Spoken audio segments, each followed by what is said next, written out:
Good morning everyone, welcome to ensure pathways to excellence. चलिए बात करते हैं आज के सेशन की। और आज का जो सेशन है वो होने वाला है आपका कोलैबोरेटिंग विद एनिमी। ये मेरी 5 एसेंशियल्स बुक्स में से एक है जो मैंने रिकमेंड करी थी पढ़ने के लिए।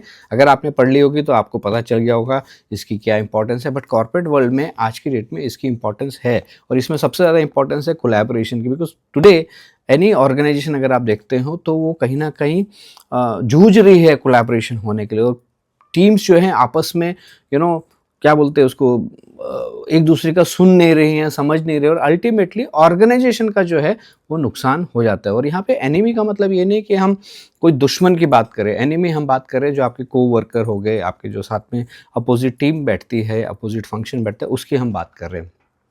तो ये बुक में हम ये बात करेंगे कि कैसे we have to collaborate even though we don't like the face of each other. Why today in corporate world you may see that we consider people as enemy? छोटे छोटे कॉन्फ्लिक्ट्स जो हैं वो छोटे छोटे डिसएग्रीमेंट्स जो है वो कॉन्फ्लिक्ट्स में तब्दील हो जाते हैं। और ये तभी होता है जब वहाँ पे फियर होता है, ईगो होता है, मिसअंडरस्टैंडिंग होती है।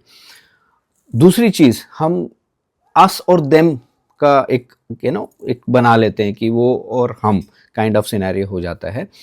दूसरी चीज़, हम दूसरे के बारे में ये अज्यूम कर लेते हैं कि वो हमको समझता नहीं, वो हमारे अगेंस्ट में, without talking to each other. Although we wanted to do a same thing, हमारा विजन एक ही है, मिशन एक ही है, लेकिन instead of talking we always get into a argumental mode. वो इसलिए हो जाता है, जैसे मैंने बताया, फियर, ईगो या अजम्पशन हम लोगों के सामने आ जाता है।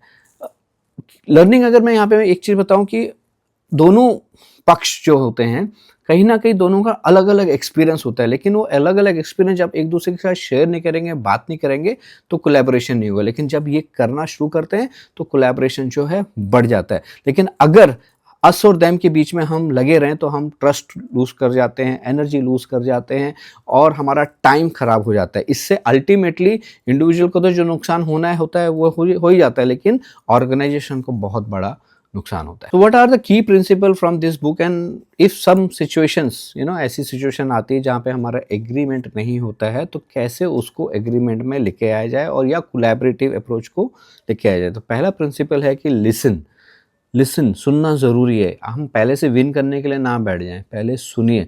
और listening does not mean that you are agreeing, it means that you are understanding. Second point ये हो जाता है, प्रिंसिपल हो जाता है कि फाइंड अ कॉमन ग्राउंड। ये मैं पहले भी बोल चुका हूँ, अभी फिर बोल रहा हूँ कि find A common ground. Enemy even they want something similar, kind success, safety या रिस्पेक्ट। ये दोनों साइड से होता है। आप आज किसी के एनिमी हो, दूसरा कोई आपका एनिमी हो सकता है। डिफरेंसेस को जो है ना रिस्पेक्ट करो।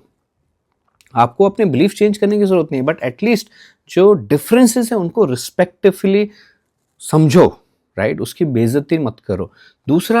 चौथा प्रिंसिपल है कि स्टे काम।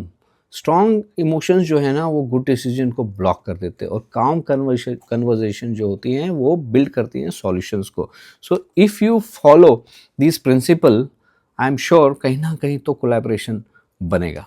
वैसे तो आपके पास कई एग्जाम्पल होंगे जहाँ पे कोलैबोरेशन बहुत इंपॉर्टेंट बन जाता है। When you work in a organisation और यू स्टडी और in your relationship, collaboration becomes very important. तो कुछ एग्जाम्पल मैं आपके साथ शेयर करता हूँ। फॉर एग्जाम्पल, अगर आप किसी प्रोजेक्ट में काम कर रहे हैं, राइट, तो प्रोजेक्ट की सक्सेस बहुत ज़रूरी जाती है। अगर आप उसकी सक्सेस पे ज़्यादा ध्यान देंगे तो जाके चीज़ें सही दिशा पे चली जाती हैं। If you are working for a organisation, if you are student, then grade matters. If you don't collaborate, you don't get the grade. Similarly, आप गेम विद इन गेम वाली अगर मैं बात करता हूँ कि if there is a cricket team, उसमें अगर आप एक दूसरे से कोलैबोरेट नहीं करेंगे, आप अपना काम बखूबी नहीं करेंगे, तो चीज़ें जो हैं वो दूसरी दिशा में चली जाती हैं। तो वहाँ पे आपको कोलैबोरेट करना बहुत ज़रूरी है, so that you as a team win, right? और आपके पर्सनल कॉन्फ्लिक्ट्स को आपको थोड़ा सा दूर रखना पड़ जाता है।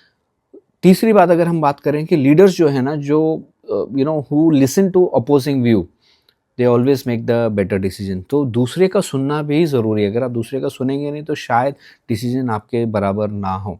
और ये जो बुक है that speaks about that collaboration is not about a friendship, it is about A progress. ये आपकी दोस्ती नहीं कहलाती है, ये आपकी प्रोग्रेस में आपको सपोर्ट करती है, individually and as a organisation also. End में मैं यही बात करना चाहूँगा कि how it is going to help in our day to day life, and if we follow this small small things, I think that will help us. The first thing is that listen. React मत करो, pause करो, सुनो पहले अगला बंदा क्या कर रहा है, फिर उसके बाद जो रिएक्ट करना है तब आप उसको रिएक्ट करो. आस्क क्वेश्चंस, क्वेश्चन पूछो. क्वेश्चन पूछने का मतलब है कि आप उनको अंडरस्टैंड करना चाहते हो. क्वेश्चन पूछने का मतलब ये नहीं कि आप उनको बेइज्जत करना चाहते हो, वो मत करो. क्वेश्चन पूछो, try to understand the thing. Focus on goals, try to see that what is our goal, and दूसरा बंदा क्या बोल रहा है, मैं क्या बोल रहा हूँ, क्या हम दोनों के विचार गोल की तरफ जा रहे हैं कि नहीं जा रहे. और ultimately end of the day हमको गोल की तरफ जाना है, ना कि अपने और उसकी तरफ जाना है. चौथा मैं ये बोलूंगा कि स्टे रिस्पेक्टफुल.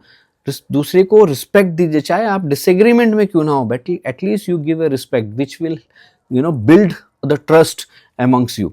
तो फाइनली मैं यही बोलूंगा कि collaborating with the enemy does not mean that you are losing your voice, but it means that you are choosing a solution over a conflict. Think about it. Thank you very much listening to me, Shivrawat Pathways to Excellence.